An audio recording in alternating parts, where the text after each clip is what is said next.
Hello viewers, welcome back to my channel Jayanti Nagarajan's World. இன்னைக்கு நம்ம பார்க்க போற கார ஐட்டம் வந்து ரிப்பன் பக்கோடா. யூசுவலா அரிசி மாவு, கடலை மாவு, பொட்டுக்கடலை மாவு போட்டு ரிப்பன் பக்கோடா செய்வோம். இது வந்து புழுங்க அரிசியில கொஞ்சம் வேற பருப்புகள் எல்லாம் போட்டு அரைச்சு வேற மெத்தட்ல பண்றேன். ரொம்ப கிறிஸ்பியா, ரொம்ப டேஸ்டியா இருக்கும். யூசுவலா பச்சரிசியை விட புழுங்கரிசியில செய்யற ஸ்நாக்ஸ் எல்லாம் வந்து கிறிஸ்ப்னஸ் அதிகமாக இருக்கும்.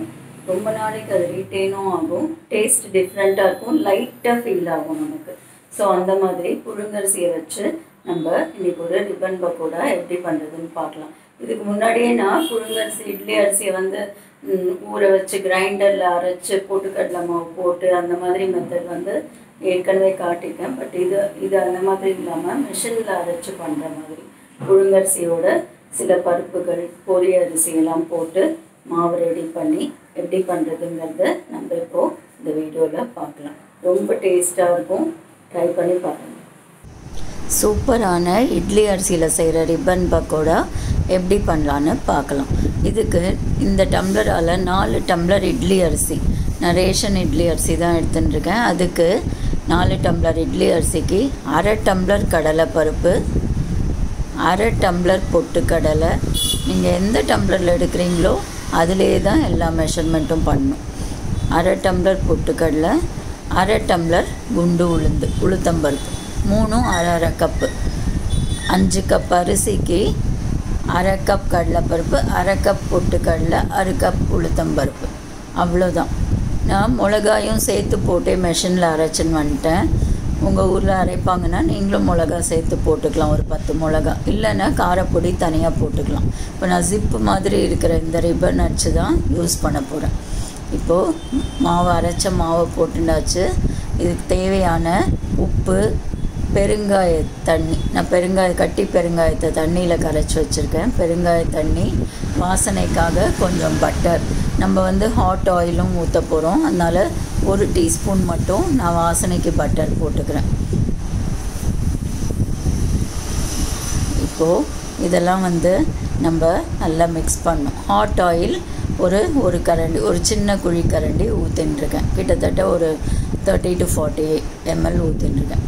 இப்போ இதெல்லாம் நம்ம ஒன்று சேர நல்லா ஃபஸ்ட்டு க்ரம்பிள் பண்ணிவிட்டு அதுக்கப்புறம் லைட்டாக வார்ம் வாட்டர் ஊற்றி நல்ல திக்கான டோவா, ரொம்ப திக்காக பண்ணால் புழிய முடியாது, கொஞ்சம் தளர செமி சாலிடாக டோ பண்ணி நம்ம ரிப்பன் பக்கோடா பண்ண போகிறோம். நான் கை பொறுக்கிற சூடில் இருக்கிற வார்ம் வாட்டர் யூஸ் பண்ணி தான் பிசைகிறேன். கடலை மாவு போடுற எந்த ஸ்நாக்ஸ்க்குமே வார்ம் வாட்டர் ஊற்றி பிசைஞ்சோன்னா நல்லா வரும். அது இப்போ நல்லா எல்லாமே ஒன்று சேர நல்லா பிசைஞ்சாச்சு பாருங்கள்.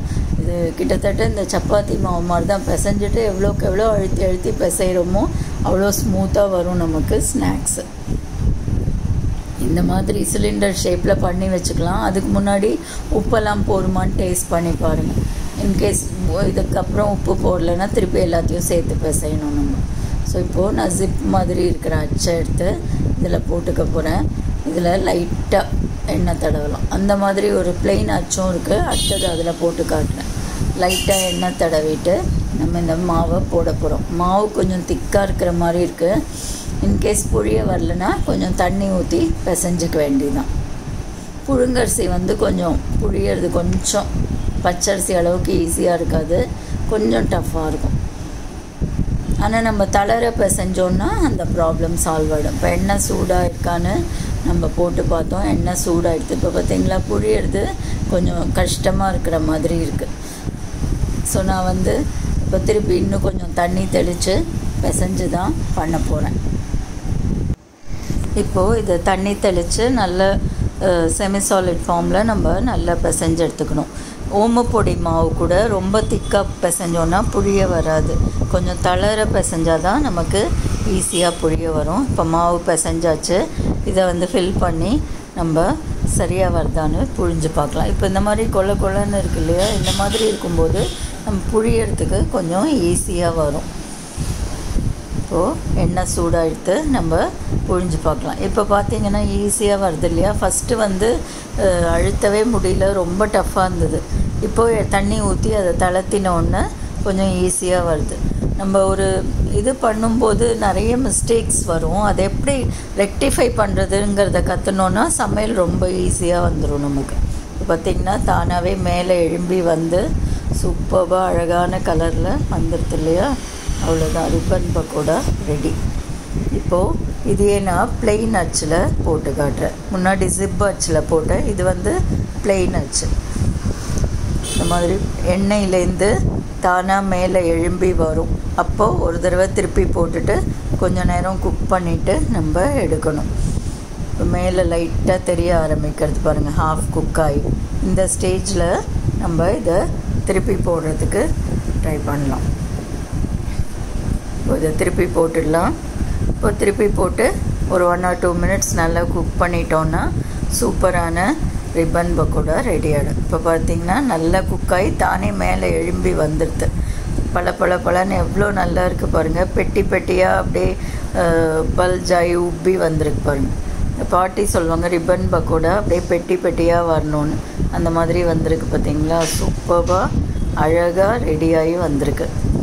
அவ்வளோதான் ஃப்ரெண்ட்ஸ். எல்லாத்தையும் நம்ம வடித்து எடுத்துட்டு நம்ம அதை ஒரு டப்பாவில் போட்டு வைக்க வேண்டியதுதான். சூப்பரான ரிப்பன் பக்கோடா நல்ல காரசாரமாக ரெடி ஆகிடுது. நான் எப்பயுமே ஒரு தோசை கல்லில் போட்டு வச்சுவேன், அதுக்கப்புறம் தான் டப்பாவில் போடுவேன். கரண்டி எல்லாமே வைக்கிறதுக்கு சௌரியமாக இருக்கும். பக்கத்தில் ஒரு தோசை கல் வச்சிடணுன்னாக்க. இப்போது நல்ல டேஸ்டான வாசனையான காரமான ரிப்பன் பக்கோடா நமக்கு ரெடி ஆகிடுது. புழுங்கரிசியில் பண்ணுறதுனால இது எக்ஸ்ட்ரா கிறிஸ்பியாக இருக்கும், பார்க்கவும் ரொம்ப அழகாக இருக்கும், டேஸ்ட்டும் ரொம்ப நல்லாயிருக்கும். ஒரு 150 கிராம் கப்பால் ஒரு 2 கப் போட்டதுக்கு எவ்வளோ ரிப்பன் நமக்கு கிடச்சிருக்கு பாருங்கள். வீட்டில் பண்ணோன்னா அதுதான் அட்வான்டேஜ்.